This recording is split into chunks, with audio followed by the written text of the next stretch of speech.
Your China visa will get approved immediately after watching this video. Oh my God! Wow! And then, like I used to say, stop paying agents. Use your hand. Like, go ahead and do it by yourself. That agent you are paying is not better than you. It's not even going to take you. Most of these visas will take you less than 10 minutes for you to finish the process. And then, with what I'm going to teach you now, in the next 7 days, you get your Chinese visa. If you don't get your Chinese visa in the next 7 days, just know that you're doing something wrong. But let's go ahead. Let me teach you. First of all, if you want to get your Chinese visa, at the beginning of the process, you must have a passport. If you don't have a passport, you can't even travel.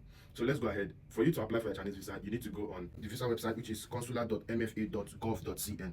But most of the time, if you click on this, it may not work. It may not work. So this is what I would advise you. Just go on your browser. You search chinaforvisa.cn, www.chinaforvisa.cn. When you click on it, it will tell you select your country, the city where you want to do, or the region where you want to do the interview or to submit your passport. So if you're in the United States, you click United States, and then maybe you can click Texas, and then you click the embassy where you want. It always gives you option. You don't need to go about searching for option. And then after that, you create an account.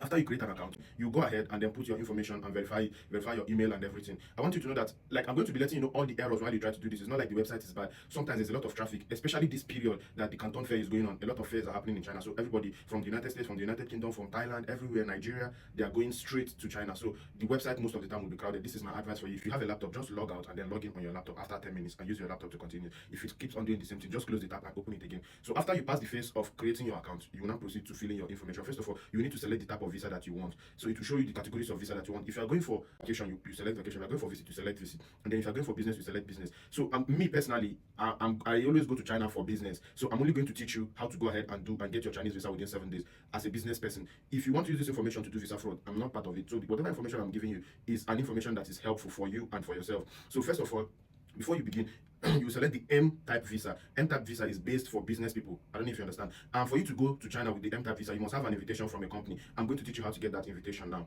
So how to get an invitation to go to China? First of all, I will advise you to, if there's a fair you are interested in, let's take for instance that you sell phones, or let's take for instance you sell cars, and then there's a fair. The Chinese always host fairs. For example, Canton Fair, which is happening from this month.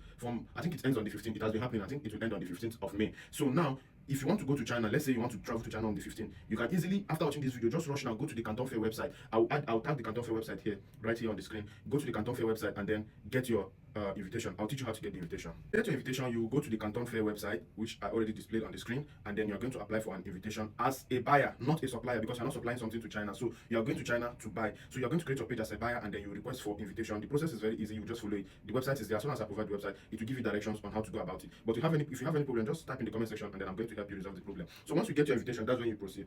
The first page you'll see is, please fill in the form in Chinese or English. Then you go ahead and put a passport. It will give you the passport specification. Put a passport. Even you can use your phone. You must not go and snap passport in the whatever maybe studio. You can use your phone. After that, you put your passport copy, international passport copy. After that, you input your name, put all your stuff. When you finish putting it, you click on save. You make sure you save. After you save, it will show you save successfully. You put your date of birth, where like all your passport information. Then you click on next. After you click on save, then you're going to click on the commercial visa. This is it right here. As you can see, M visa. You're going to click on commercial visa, which is the business visa. Then you're going to click on trade activities. It means you are going there to do trade. If you're going there for business, but if you're going for visits, I've already said this one is mostly for people that are going for business. So you go ahead and then click you write how many months you are going to spend, like how many weeks you want to spend in China and how many days visa. For the first time, I would advise you to just click 3 months visa and then 30 days. Almost all the countries, they give 30 days to stay, but sometimes China can give you 10 days. I don't know if you understand. It depends on how they observe you. If you look like somebody that is not straightforward, you understand. So then after that, you click on single entry. Don't go and click on double entry because I've not gone to China before. They will deny your application. After that, you're going to click on save, and then you're going to click on next. Then you're going to see where they ask for your home address, where you live, your phone number. Please don't go and use that. If you're in Lagos, if you are trying to apply from Nigeria and then you're in Ghana, don't go and use Ghana address. Use Nigeria address, because you can only apply for a visa in that country where you are, a country of residence. Or if you're a resident of Ghana, then you know that from the beginning you must select that you are a resident of Ghana. So then you select, if you're a Nigerian or you're from the United States, you select where you're from, and then you input it. You input your phone number, input your house address, and then you input your email. Then you go ahead and select if you have a spouse or your family member, any family member that they can contact during emergency. You input the person's details, and then you put your mother's details, your father's details if it applies. Then they'll ask you, is your mother in China? If you know your mother is not in China, don't click yes, because they know you're lying. Just click no. If they ask you, do you have any children in China? Just say no. You don't have. If you have any relative in China, say no, or else you have one. But if you don't have, no need to say. Or if you and that your relative are not friends, you are not talking, you are not even sure if he's in China, maybe he lied to you, don't even go ahead and click yes. Just click no straight. After that, you're going to click on save, and then you're going to click on next.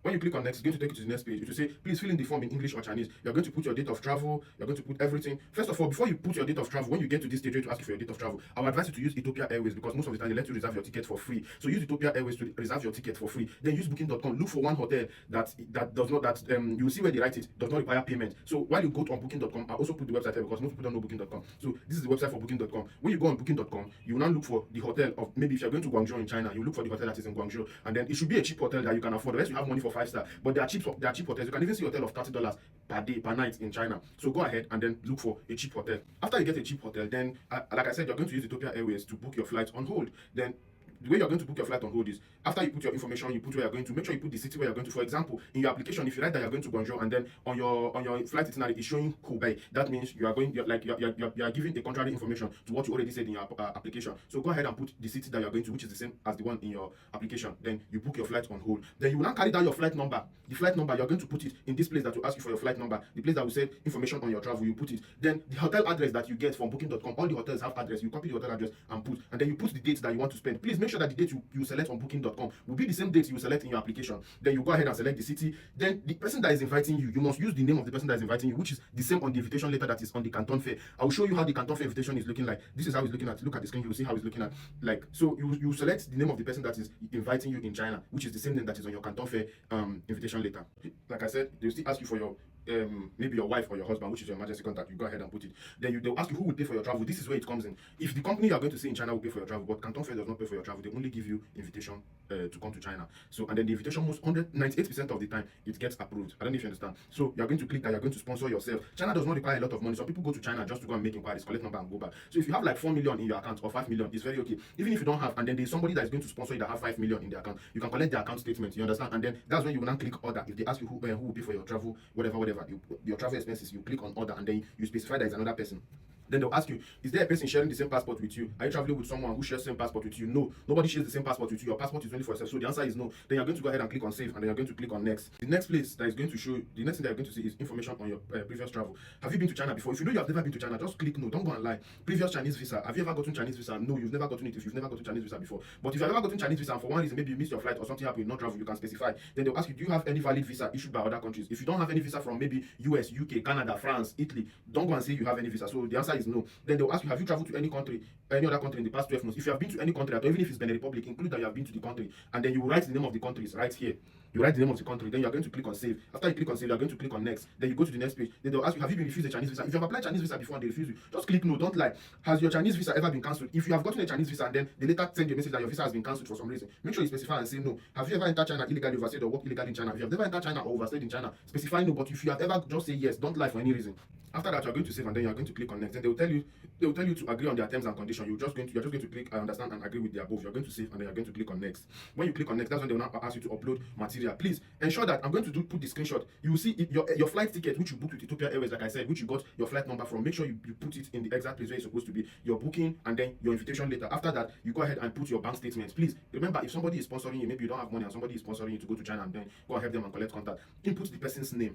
Or input the person, indicate from the beginning and then go ahead and input the person's name. In that place where I tell you that they will say, if there's any other thing you want to declare, input the person's name and the reason the person is paying for you, why you are not paying for yourself, that the person is sponsoring you, include it there and then put the person's bank statement. Then you're going to go ahead and click on save and then you click on next, then you will submit. So just know that your visa is approved. If you follow this process I'm giving you, 100% your visa is approved.